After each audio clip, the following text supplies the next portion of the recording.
नमस्ते विद्यार्थियों। अपन पढ़ रहे थे महाराणा कुंभा को। महाराणा कुंभा के बारे में अपन ने उनकी जो प्रारंभिक जानकारियाँ थी उनको अपन ने हासिल कर लिया था। जैसे कि महाराणा कुंभा का जन्म कब हुआ था, उनकी माता का नाम सौभाग्यवती था, पिता मोकल थे। इन्होंने अपने पिता के हत्यारों का बदला लेने के लिए सारंगपुर का युद्ध लड़ा था 1437 ईस्वी में। इस युद्ध में महाराणा कुंभा की विजय हुई थी, मोहम्मद खिलजी की पराजय हुई थी। चाचा और मेरा को उन्होंने मोहम्मद खिलजी की शरण में चले गए थे, उनको वापस प्राप्त करने के लिए उसने मालवा पर आक्रमण कर दिया था और मालवा पर विजय प्राप्त कर ली। इसी विजय की उपलक्ष्य में उन्होंने विजय स्तंभ का निर्माण करवाया था, जिसे भारतीय मूर्तिकला का विश्व कोश कहा जाता है, मूर्तियों का अजायब घर कहा जाता है, माध्यमिक शिक्षा बोर्ड का प्रतीक चिन्ह है, राजस्थान पुलिस का प्रतीक चिन्ह है तथा उसके ऊपर 15 अगस्त 1949 को 1 रुपये का डाक टिकट जारी किया गया था। ये प्रमुख जो बातें थी उन बातों के बारे में अपन ने अध्ययन कर लिया था। आज अपन उससे थोड़ा आगे बढ़ेंगे और देखेंगे कीर्ति स्तंभ। कीर्ति स्तंभ जो है वह विजय स्तंभ से 1 किलोमीटर दूर, कीर्ति स्तंभ जो है वह विजय स्तंभ से 1 किलोमीटर दूर चित्तौड़ में ही स्थित है। और इसी कीर्ति स्तंभ पर कीर्ति स्तंभ प्रशस्ति का भी कीर्ति स्तंभ प्रशस्ति को उत्कीर्ण करवाया गया था महाराणा कुंभा के द्वारा। तो देखते हैं कीर्ति स्तंभ के बारे में। कीर्ति स्तंभ प्रशस्ति, कीर्ति स्तंभ प्रशस्ति, कीर्ति स्तंभ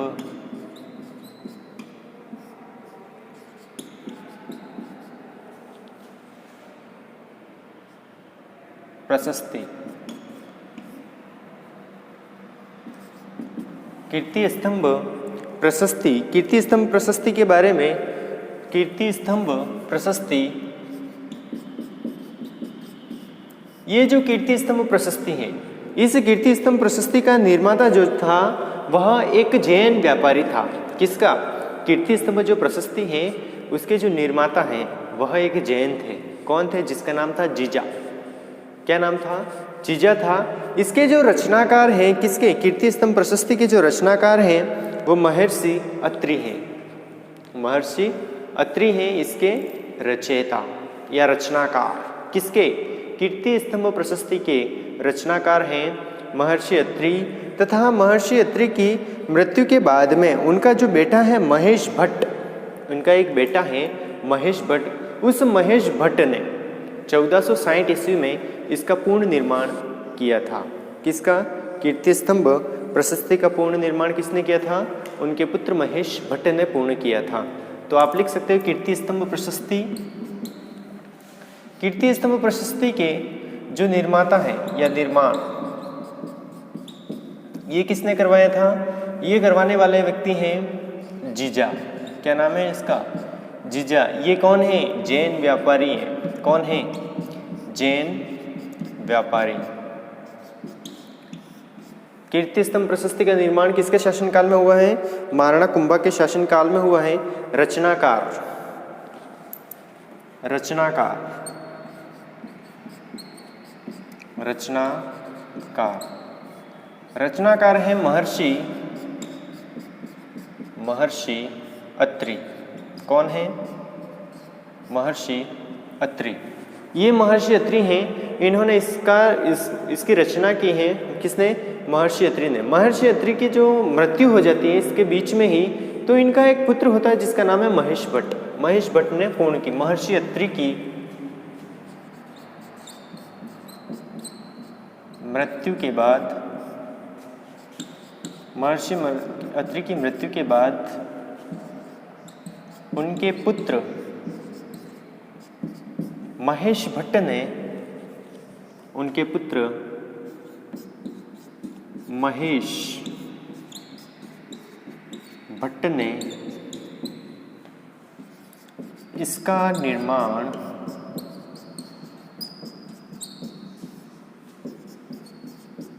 पूर्ण किया 1460 ईस्वी में। कब पूर्ण किया था? 1460 ईस्वी में। किसने? इसका पुत्र है महेश भट्ट। इस महेश भट्ट ने पूर्ण किया था। ठीक है। रचनाकार कौन है? महर्षि अत्रि। महर्षि अत्रि की मृत्यु के बाद उनके पुत्र ने इसका निर्माण पूर्ण किया था। कब? 1460 ईस्वी में। निर्माता कौन है? जैन व्यापारी जीजा इसके निर्माता हैं। रचनाकार महर्षि अत्रि है। पूर्ण किसने किया था? तो महेश भट्ट ने पूर्ण किया था 1460 ईस्वी में। यह जो है वह विजय स्तंभ से 1 किलोमीटर दूर है। विजय स्तंभ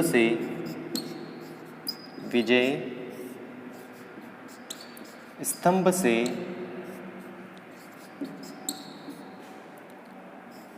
1 किमी दूर है। कौन? कीर्ति स्तंभ। कितने किलोमीटर दूर है विजय स्तंभ से? 1 किलोमीटर दूर है। क्या? कीर्ति स्तंभ कहाँ पर स्थित है? तो ये चित्तौड़ में ही स्थित है। कौन? कीर्ति स्तंभ कहाँ पर स्थित है? चित्तौड़ में स्थित है। जिसका निर्माता कौन है? निर्माणकर्ता जीजा है। रचनाकार है महर्षि अत्रि तथा इसको पूर्ण किया था महेश भट्ट ने 1460 ईस्वी में। यह विजयनगर से कितना किलोमीटर दूर है? 1 किलोमीटर दूर है। अब अपन देखते हैं, देखो इनकी प्रारंभिक दो समस्याएं थी। किसकी? महाराणा कुंभा की प्रारंभिक में कितनी समस्याएं थी? तो 2 समस्याएं थी। पहली समस्या थी चाचा और मेरा, अपने पिता के हत्यारे जो थे चाचा और मेरा, उनसे बदला लेना। वो तो उन्होंने बदला ले लिया जब सारंगपुर का युद्ध किया, और सारंगपुर के युद्ध में मोहम्मद खिलजी को परास्त किया, और चाचा और मेरा को भी उन्होंने उनका बदला ले लिया चाचा और मेरा से। अब बात करते हैं इनकी दूसरी जो समस्याएं थी। वो दूसरी समस्या थी रणमल राठौड़ के बढ़ते प्रभाव को खत्म करना था। अब महाराणा कुंभा ने पहली समस्या को निपटा लिया है। अब दूसरी समस्या को उन्होंने अपने हाथ में ले लिया है कि अब रणमल राठौड़ को खत्म करना है। उसका जो वर्चस्व स्थापित हो गया था उस वर्चस्व को समाप्त करना है और अपने साम्राज्य को सुचारू रूप से चलाना है। इसमें क्या होता है कि रणमल जो राठौड़ है वह एक दासी थी, उससे प्रेम करता था, जिसका नाम था भारमली। क्या नाम था? भारमली। ठीक है। अब ये जो भारमली थी, उस भारमली से कौन प्रेम करता था? रणमल राठौड़। अब ये जो भारमली थी, ये जो भारमली महाराणा कुंभा से भी प्रेम करती थी, यानी कि जो दासी थी, तो इसका प्रेम किसके साथ में था? रणमल राठौड़ के साथ में भी था। और यह किससे प्रेम करती थी? महाराणा कुंभा से। तो महाराणा कुंभा ने भारमली को कहा कि आपको एक काम करना पड़ेगा मेरा। तो भारमली ने बोला, बोलिए महाराज, आदेश कीजिए, क्या हुक्म है आपका? तो महाराणा कुंभा ने कहा कि आपको रणमल राठौड़ को मारना है। तो दासी ने कहा कैसे? तो उन्होंने कहा कि रणमल राठौड़ जो है वो शराब पीते हैं, तो शराब के अंदर आपको जहर मिला करके दे देना है और रणमल राठौड़ की हत्या कर देनी है। दासी ने कहा ठीक है। दासी गई रणमल राठौड़ के कक्ष में। रणमल राठौड़ बैठे हुए थे और दोनों आपस में वार्तालाप कर रहे थे। फिर शुरू होता है सुवापान, यानी कि सोमपान शुरू होता है।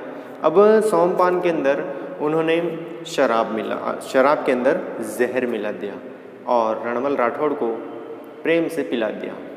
रणमल राठौड़ पी जाते हैं और रणमल राठौड़ की मृत्यु हो जाती है। उसी के वंशज के अंदर एक व्यक्ति होता, उनका जो पुत्र होता है राव जोधा, वह उस समय मेवाड़ के अंदर ही उपस्थित था। तो उसको पता चल गया कि षड्यंत्र वंश उसके पिता की हत्या कर दी गई है। तो वह मेवाड़ को छोड़ करके भाग जाता है। कहाँ पर? जोधपुर की ओर भाग जाता है। और वहीं पर जोधपुर की ओर भाग जाता है, उस जंगलों के अंदर भाग जाता है जोधपुर की ओर। और यह जो जोधपुर की ओर भागता है और कहाँ पर पहुँचता है? ठेठ मंडोर जाकर के रुकता है। कहाँ पर जाकर के रुकता है? राव जोधा जो है वो कहाँ पर जाकर के रुकते हैं? मेवाड़ से भाग करके मंडोर जाकर के रुकते हैं। मंडोर जाकर के रुकते हैं। इसके बाद में इनके मध्य मेवाड़ और मारवाड़ के मध्य एक संधि होती है जिसका नाम है आवल बावल की संधि, जो 1458 ईस्वी में होती है। अब ये संधि होने के पीछे कारण क्या है? संधि होने के पीछे मुख्य कारण है हंसाबाई। आपको पता ही था कि जो महाराणा कुंभा हैं, उन महाराणा कुंभा की जो माँ है, महाराणा कुंभा जो है उनकी जो दादी है यानी कि मौकल जो है उसकी जो माँ है कौन, हंसाबाई। तो महाराणा कुंभा की दादी हुई। तो इस तरफ तो महाराणा कुंभा की दादी थी और उस तरफ मंडोर की ओर से राव जोधा थे। इन दोनों के मध्य यानी कि ये जो समझौता करवाते हैं कौन, कुंभा और जोधा के मध्य जो समझौता करवाने का कार्य किया था वो हंसाबाई ने किया था। हंसाबाई के सहयोग से मेवाड़ और मारवाड़ की सीमाओं का निर्धारण हुआ और जो संधि हुई थी वो संधि थी आवल बावल की संधि 1458 ईस्वी के अंदर होती है। इस संधि के बाद में महाराणा जो राव जोधा है उन्होंने 1459 ईस्वी में जोधपुर नगर बसाया था। किसने, राव जोधा ने कौन सा नगर बसाया, जोधपुर नगर बसाया था। कहा जाता है कि यही जोधपुर में उन्होंने मेहरानगढ़ दुर्ग का निर्माण भी करवाया था। किसने, राव जोधा ने मेहरानगढ़ दुर्ग का निर्माण करवाया 1459 ईस्वी में। तथा इस दुर्ग की नींव रिद्धिबाई ने रखी थी, रिद्धिबाई ने रखी गई या रिद्धिबाई के हाथों रखवाई गई, जिसे इतिहास में कर्णी माता के नाम से जाना जाता है। तो कर्णी माता के हाथों से इसकी नींव रखी गई थी, किसकी, मेहरानगढ़ दुर्ग की। तो शुरू अपन पढ़ते हैं, थोड़ा बहुत नोट भी कर लेते हैं इससे संबंधित तथ्य, इसके बाद में अपन आगे देखते हैं महाराणा कुंभा को। हाँ, अब अपन देखते हैं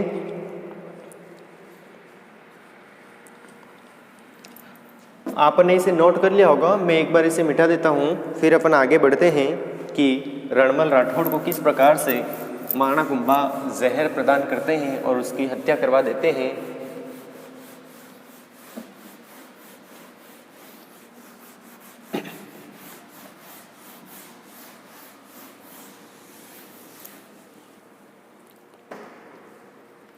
एक तरफ तो आपको लिखना है रणमल राठौड़, क्या लिखना है, रणमल राठौड़, रणमल राठौड़ कौन है, रणमल राठौड़। रणमल राठौड़ जो प्रेम करते थे किससे, प्रेम करते थे एक दासी से। किससे, दासी से। किससे प्रेम करते थे, एक दासी से प्रेम करते थे। कौन, रणमल राठौड़ किससे प्रेम करते हैं, एक दासी से प्रेम करते हैं, जिस दासी का क्या नाम था, उस दासी का नाम था बारमली।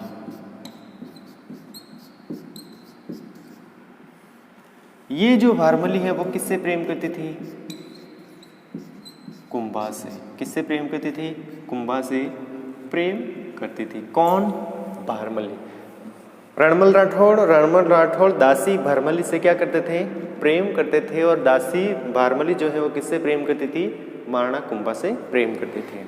इस प्रेम कहानी को आपको समझना है तो आपको पता चल जाएगा कि किस प्रकार से उसकी हत्या हुई थी।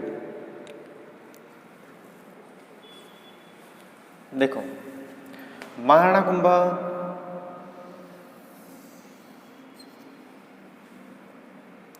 बारमली,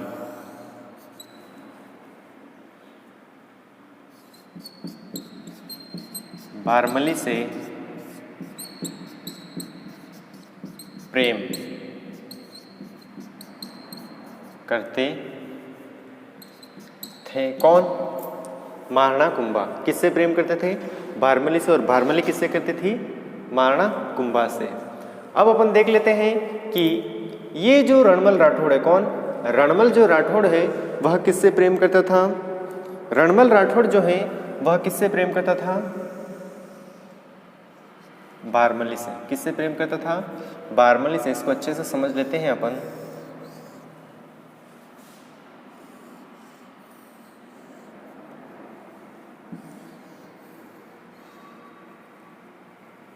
हाँ,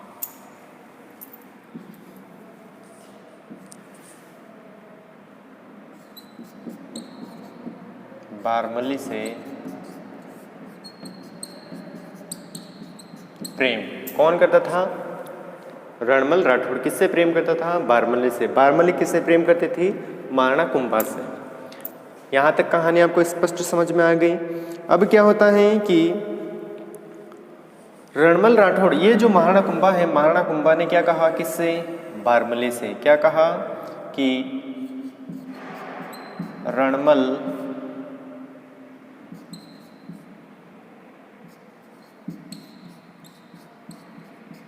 हत्या करनी है। रणमल राठौड़ की क्या करनी है? हत्या करनी है। ये किसने कहा? महाराणा कुंभा ने कहा। किसे? बारमली को। बारमली ने क्या किया? बारमली ने क्या किया?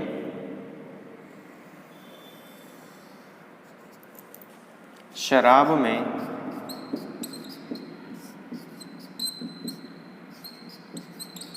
जहर दे दिया। किसने? बारमली ने। कब दिया? तो ये दिया था 1438 ईस्वी में। कब दिया था? 1438 ईस्वी में। कब दिया था? 1438 ईस्वी में। किसने दिया था?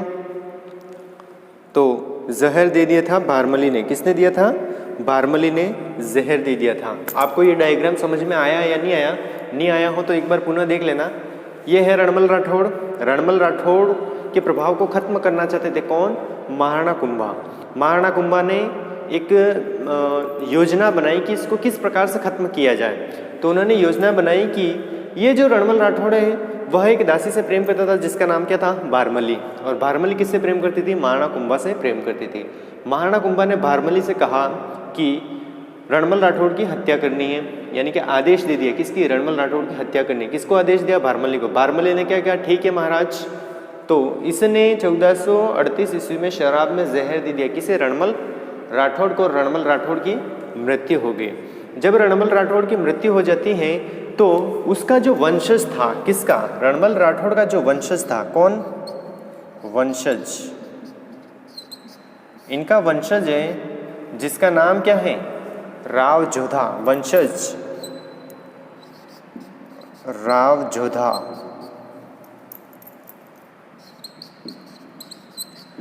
राव जोधा को पता चल जाता है, इनका जो वंशज है राव जोधा, इस राव जोधा को पता चल जाता है कि मेरे पिता की क्या कर दी गई है? हत्या कर दी है। किसके द्वारा? बारमली ने हत्या कर दी है मेरे पिता की। किसके कहने पर? महाराणा कुंभा के कहने पर। इसीलिए महाराणा कुंभा मुझे भी मार देंगे। इसको ऐसा पता चल गया कि मुझे भी मार देंगे। ऐसा सोच करके यह जो रणमल राठौड़ है, सॉरी, यह जो राव जोधा है, कौन? राव जोधा। ये राव जोधा है वह भाग जाते हैं। कहाँ पर? ये राव जोधा है वो भाग जाते हैं। कहाँ पर? भाग जाते हैं।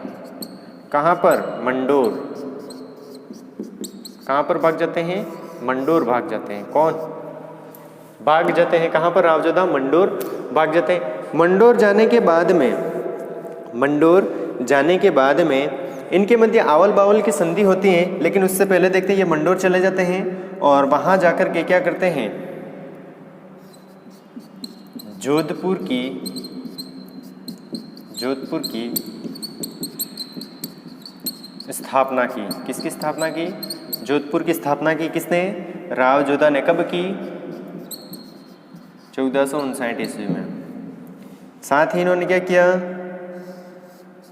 मेहरानगढ़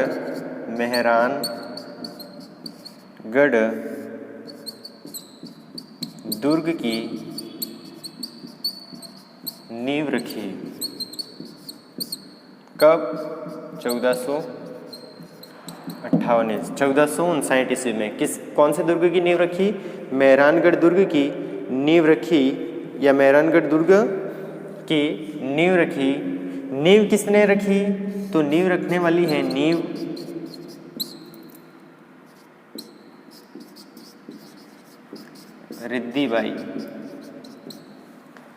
रिद्धिबाई, जिसको करणी माता। नींव रिद्धिबाई करणी माता के हाथों रखी गई। ठीक है, आप इसे नोट कर लीजिए एक बार। इस कहानी को एक बार पुनः आप समझ लेना। ठीक है, देखो, रणमल राठौड़ से बदला लेना चाहते थे कौन? महाराणा कुंभा। महाराणा कुंभा यह जो रणमल राठौड़ किससे प्रेम करता था? बारमली से। बारमली किससे प्रेम करती थी? कुंभा से। कुंभा को पता नहीं था कि बारमली किसके साथ में प्रेम करती है? रणमल राठौड़ से प्रेम करती है। ये इनको पता नहीं था। किसे? महाराणा कुंभा को। फिर भी बारमली के कहने पर कुंभा ने भारमली को कहा और भारमली ने क्या कहा, ठीक है मैं इनकी हत्या कर देती हूँ। ऐसा कर करके इन्होंने क्या किया, शराब में जहर मिला दिया 1438 ईस्वी में और रणमल राठौड़ की मृत्यु हो जाती है। रणमल राठौड़ का जो वंशज था राव जोधा, इसको पता चल गया है कि मेरे पिता की हत्या कर दी गई है और मेरी भी कभी भी हत्या हो सकती है। ऐसा सोच करके यह मेवाड़ से कहाँ भाग जाता है, मंडोर चला जाता है। मंडोर जाने के बाद में इसने जोधपुर की स्थापना की 1459 ईस्वी में। मेहरानगढ़ दुर्ग की नींव रखी 1459 ईस्वी में। यह नींव किसने रखी थी, रिद्धि बाई कर्णी माता के हाथों रखी गई थी। तथा आवल बावल की संधि होती है, इसको अपन पढ़ते हैं। पहले आप इसे एक बार नोट कर लीजिए, हूबहू इसी प्रकार से डायग्राम बना करके। आप चाहो तो इसका स्क्रीनशॉट भी ले सकते हो।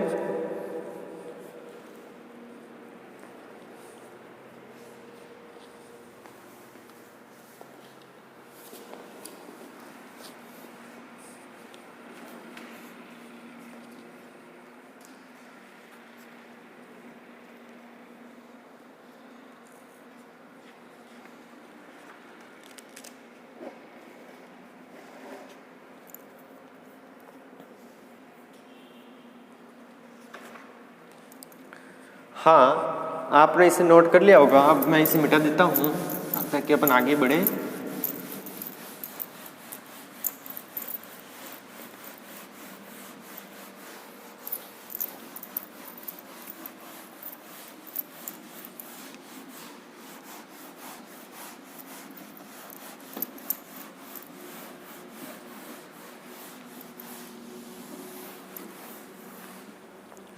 हाँ, अब अपन देखते हैं आवल बावल की संधि।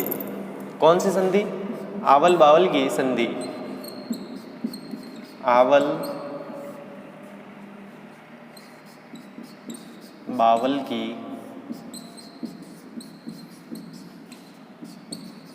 संधि। ये आवल बावल की संधि होती हैं 1458 ईस्वी में।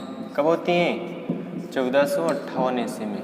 किन के मध्य होती हैं, ये आवल बावल की जो संधि है वह होती है राव जोधा और महाराणा कुंभा के बीच में।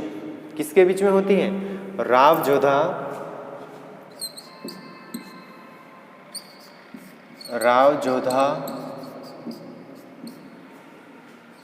और महाराणा कुंभा के मध्य। किसने करवाई मध्यस्थता, ना किसने करवाई, इसे लिखते हैं हंसाबाई ने यह संधि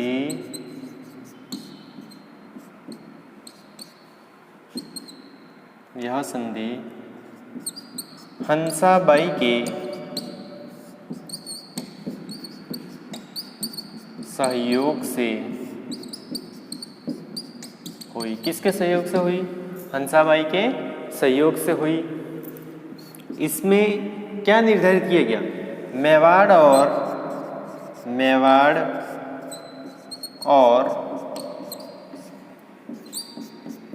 मारवाड़ की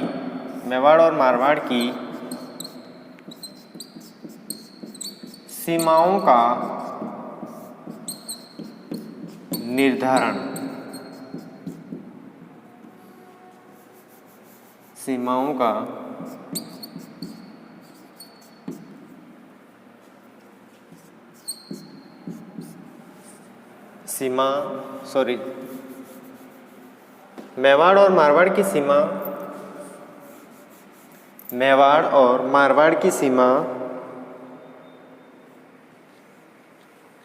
मेवाड़ और मारवाड़ की सीमाओं का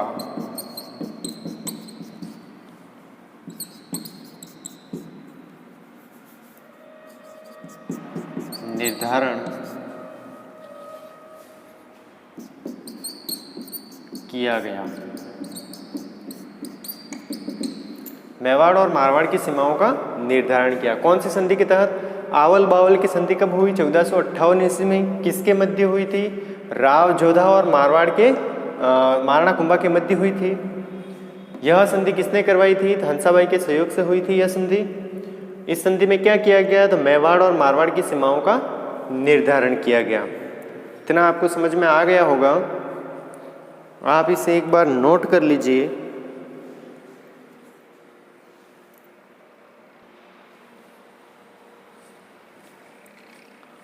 हाँ, इसके आगे देखते हैं अपन ग्रंथ। ग्रंथ हैं, इनकी जो जानकारी मिलती है वो वीर विनोद एक ग्रंथ है। अगर ग्रंथ की बात करें, ग्रंथ है वीर विनोद। वीर विनोद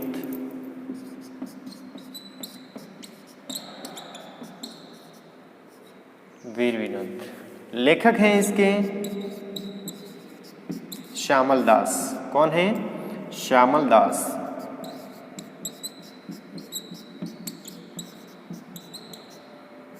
देखो, ग्रंथ वीर विनोद, लेखक कौन है? श्यामल दास। कौन से ग्रंथ के? वीर विनोद ग्रंथ के लेखक कौन है? श्यामल दास। मेवाड़ के अंदर कुल अगर दुर्गों की बात करें तो 84 दुर्ग हैं। कितने दुर्ग हैं? 84। मेवाड़ के अंदर कितने दुर्ग हैं? तो 84 दुर्ग हैं। इन 84 दुर्गों में से 32 दुर्गों का निर्माण महाराणा कुंभा के द्वारा करवाया गया था। कितने दुर्गों का? 32 दुर्गों का निर्माण महाराणा कुंभा के द्वारा करवाया गया। यानी कि मेवाड़ के 84 दुर्गों में से 32 दुर्गों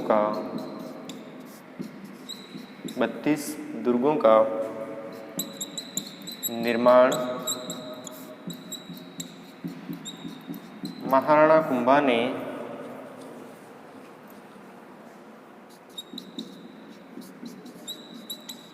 करवाया था। कितने दुर्गों का निर्माण करवाया? 84 में से 32 दुर्गों का निर्माण किसने करवाया था? महाराणा कुंभा ने करवाया था। यानी कि महाराणा कुंभा का जो शासनकाल है वह मेवाड़ महाराणा कुंभा का जो शासनकाल है वह स्थापत्य कला का स्वर्ण युग कहा जाता है। किसका स्वर्ण युग कहा जाता है? स्थापत्य कला का स्वर्ण युग कहा जाता है। स्थापत्य कला का कुंभा का शासनकाल, कुंभा का शासनकाल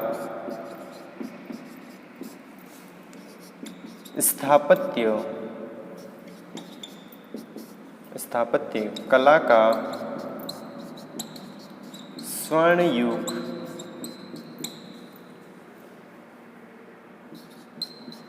कहा जाता है। स्वर्ण युग कहा जाता है। किसका शासनकाल? महाराणा कुंभा का शासनकाल। देखो, आवल बावल की संधि कब हुई थी? 1458 ईस्वी में। किसके मध्य हुई थी? राव जोधा और महाराणा कुंभा के मध्य। यह संधि किसने करवाई थी? हंसाबाई के सहयोग से हुई थी। इस संधि में क्या है? तो मेवाड़ और मारवाड़ की सीमाओं का निर्धारण किया गया है। ग्रंथ वीर विनोद, लेखक कौन है? श्यामल दास। मेवाड़ के 84 दुर्गों में से 32 दुर्गों का निर्माण महाराणा कुंभा ने करवाया था। महाराणा कुंभा ने करवाया। महाराणा कुंभा ने करवाया। कुंभा का शासनकाल स्थापत्य कला का स्वर्ण युग कहा जाता है।